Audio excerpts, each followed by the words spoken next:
पाकिस्तान एक बार फिर से नापाक प्लान बनाने में जुट गया है। ऐसा हम इसलिए कह रहे हैं क्योंकि जैश ए मोहम्मद ने 313 मस्जिदों के निर्माण के नाम पर 3.91 अरब पाकिस्तानी रुपए जुटाने का अभियान छेड़ दिया है।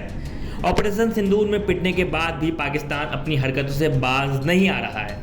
भारत ने ऑपरेशन सिंदूर के तहत पाकिस्तान प्रायोजित आतंकवाद को गंभीर झटका दिया है। जैश ए मोहम्मद जैसे आतंकवादी संगठन अब जीवित रहने के लिए नए नए रास्ते खोज रहा है। इस पूरे मामले पर भारत के एक्सपर्ट ने क्या कहा है, आपको सुना देते हैं। और ऑपरेशन सिंदूर के बाद फिर से हुआ एक्टिव जैश। आतंकी ढांचे को फिर से खड़ा करने में लगा हुआ है जैश ए मोहम्मद। मरकज बनाने के लिए जुटा रहा है ऑनलाइन चंदा।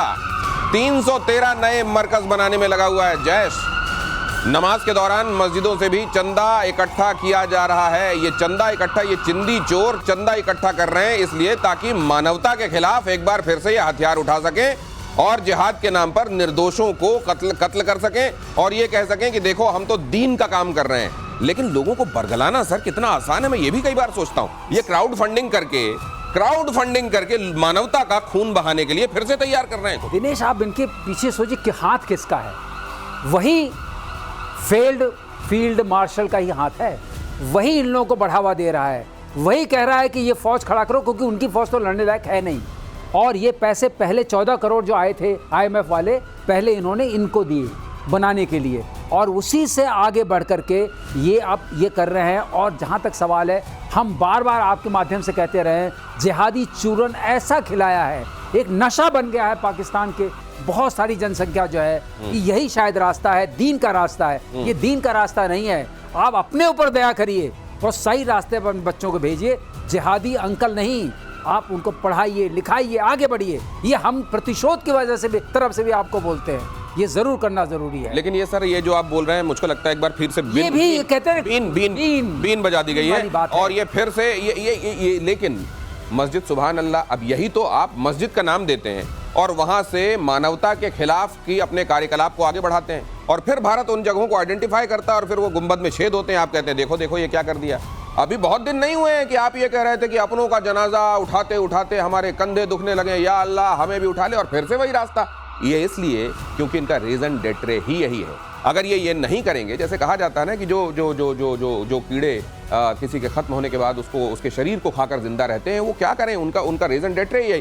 क्या ये बाज नहीं आएंगे सर? और इनका मुकम्मल इलाज अब करना पड़ेगा और भारत को ही करना पड़ेगा ये डर्टी जॉब सर। देखिए दिनेश, मैं तो बड़ा अच्छा मानता हूँ। हाँ। इन्होंने कहा 231 मरकज बनाएंगे, सुभान अल्लाह। सुभान अल्लाह था ना बाबू। 231 उसके तो हमने 21 देखे थे, उसमें 9 तो मार दिए। 21 टारगेट, 231 बड़ा अच्छा टारगेट प्रैक्टिस होगा। मैं तो हम लोगों, इन्होंने 2 किए थे, हमने मैं तो ये कहता 7 मारे थे। नेवी भी उधर से आएगी। आपकी टारगेट प्रैक्टिस के लिए बना रहे हैं और पैसा करो और लो। आप कहते हैं ना जकात लो, जकात सबसे लो और बनाओ। हम तो कहते हैं हमारे टारगेट प्रैक्टिस के लिए हमें कोई है ना, हम लोग लगाते हैं, उसमें फायरिंग करते हैं। हमारे ब्रह्मोस भी जाते हैं, मिसाइलें। इससे अच्छा आपको टारगेट प्रैक्टिस क्या मिलेगा? ये कह रहे हैं तो हमारी एडवर्टीजमेंट भी होगी ना। हाँ, वो बिकेंगे। हमने कह दिया है कि यदि आतंकवाद, क्योंकि हमारी 5 नीति बनाई है, उसमें एक है कि जो आतंकवादी है और वहाँ उसको चलाने वाले उसके आकाएं हैं, सेम है, और एक भी हुआ तो उसका जवाब वैसा नहीं होगा। इस बार जवाब ऐसा होगा और इसमें पूरे आर्म फोर्सेस को खुली हाथ है। तो हमें तो बड़ा टारगेट प्रैक्टिस के लिए मैं मानता हूं। अभी समझिए कमांडो की तरफ से आ रही है बात ये, और ये बड़े तैयार हैं। अगर ये, और भारत के प्रधानमंत्री ने तो ये संसद में भी कह दिया है कि इस बार आतंकवादियों को और आतंकवादियों को पनाह देने वाले, पालने पोसने वालों को अलग करके नहीं देखा जाएगा। तो इस बार तो तैयारी मुकम्मल। ये केवल चंदा ये इकट्ठा नहीं कर रहे हैं और जैश के सिर पे ठीकरा फोड़कर वो बचेंगे नहीं। वो मुनीर जिनके अपने लोग फिर उसके बाद वर्दी में जाकर यहाँ जनाजे में शामिल होते हैं, इस बार उनको भी तगड़ा सबक मिलेगा। और हार के बाद फिर से पाकिस्तान की गीदड़ भपकी सामने आई है। भारत के हाथों हारा पाकिस्तान झूठ का नगाड़ा बजा रहा है। लंदन में पाकिस्तान के डेप्यूटी PM इशाक डार का नया बयान, भारत का भ्रम तोड़ दिया, इशाक डार ने कहा। ये ऐसे लतीफ़े सुनाते हैं कि अब तो इन लतीफ़ों पर हंसी आनी भी बंद हो गई है। ये एक बार फिर से, ये देखिए, ये अब शायद इशाक डार की बारी होगी। इनके यहाँ जो रोस्टर लगता है किस तारीख को कौन बोलेगा महीने में, अब ये इशाक डार की बारी थी और इशाक डार ने कहा भारत का तो हमने भ्रम तोड़ दिया। ये भारत का भ्रम तोड़ने की बात करने वाले इशाक डार आपको दिखाई दे रहे हैं। और इशाक डार के साथ क्या हुआ है, कैसे पैरों के नीचे से ज़मीन खिसकी है, वो आगे बताऊंगा। लेकिन इस तरह के बयानों का सिग्निफिकेंस और इनका टारगेट ऑडियंस होता कौन है पीके श्रीवास्तव? सिर्फ पाकिस्तान के जो भ्रमित युवा हैं उनके अलावा इनका टारगेट ऑडियंस कोई नहीं है। आप इंटरनेशनल प्रेस में देख लीजिए, वॉशिंगटन पोस्ट में देख लीजिए, न्यूयॉर्क टाइम्स में देख लीजिए, या इतने सारे जो थिंकर्स हैं, थिंक टैंक्स हैं, जितनी पीस फॉर्मेशन को बोलते हैं जहाँ से मिलिट्री इंफॉर्मेशन कलेक्ट की आती है, सब ने कहा है ये भारत की एकदम जिसे कहते हैं ना पूर्ण विजय थी। किसी ने यह भी नहीं कहा है कि उसमें इफ बट है। और जिस तरीके से भारत ने कुचल दिया, आपके एयर डिफेंस सिस्टम्स को कुचल दिया, आपके एयरफोर्स के जो असेट्स हैं उनको कुचल दिया, 20% असेट्स इनके खत्म हो गए। उसके बाद ये जाके कह रहे हैं कि हमने उनको दिखा दिया। अरे थोड़ी तो शर्म करिए, आपके अपनी नहीं अपने पद की शर्म कीजिए। चुप ही रहिए, वो नहीं हो पा रहा है। पहले का दौर और था। पहले का दौर जब आपने जब बांग्लादेश अलग हुआ, सारी नहीं बांग्लादेश जब अलग हुआ और डॉन उसके बाद एक दिन बाद तक ये छापता रहा कि हमारी जंग जारी है और हम तो भारत को घुटनों पर झुका कर रखेंगे।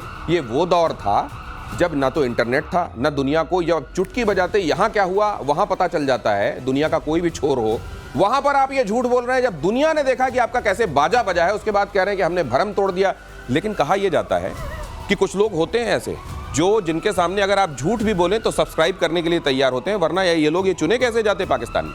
देखिए, आपने कहा कि चुने कैसे जाते हैं। चुने इसलिए जाते हैं कि वो जितने भी वहाँ पर आप बोलते हैं फील्ड मार्शल इन्होंने बोला, उनके ये सारे बड़े चमचे हैं। क्योंकि देखिए वहाँ डीप स्टेट जो है, जिसको कहते हैं, जो चलाती है, वो पाक की आर्म फोर्सेज है। अभी उन्होंने प्रॉक्सी से चलाना शुरू किया है। और ये क्या करते हैं, क्यों आपने पूछा ना किसका टारगेट, आपने पूछा एक बार कि वहाँ पर कौन सा टारगेट। वहाँ पर 2.3 करोड़ लंदन में रहते हैं पाकिस्तानी, चोर उचक्के जितने भी ये हैं सब वहाँ पहुँचते हैं। और वहाँ से फौज से 50% ऑफिसर उधर है। तो उनका टारगेट है ये कि हमने किया।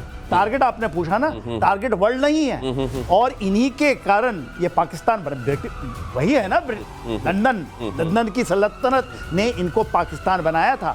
उनको जाकर ये सलाम करते हैं। देखिए बहुत बड़ी बात है। लोग कहते हैं कि पूरा का पूरा जो आपका ब्रिटेन है वो इस्लामाइजेशन की तरफ जा रहा है। तो सर ये तो है कि जब आप किसी के लिए गड्ढा खोदते हैं, इन्होंने गड्ढा खोदा, भारत का पार्टीशन करके इन्होंने गड्ढा खोदा था और ये सोचा था ये गड्ढा भारत तक महदूद रहेगा। अब ये गड्ढा वहां तक पहुंच रहा है और उसमें उनके वो गड्ढा उनकी कब्र बनने की तैयारी कर, यही आतंकी। और इसीलिए ये कहा जाता है कि जो आप बोएंगे वो आपको काटना पड़ेगा, कर्मों का फल तो आपको भोगना ही है। अब ये बात ग्रेट ब्रिटेन को भी समझ में आ रही है। और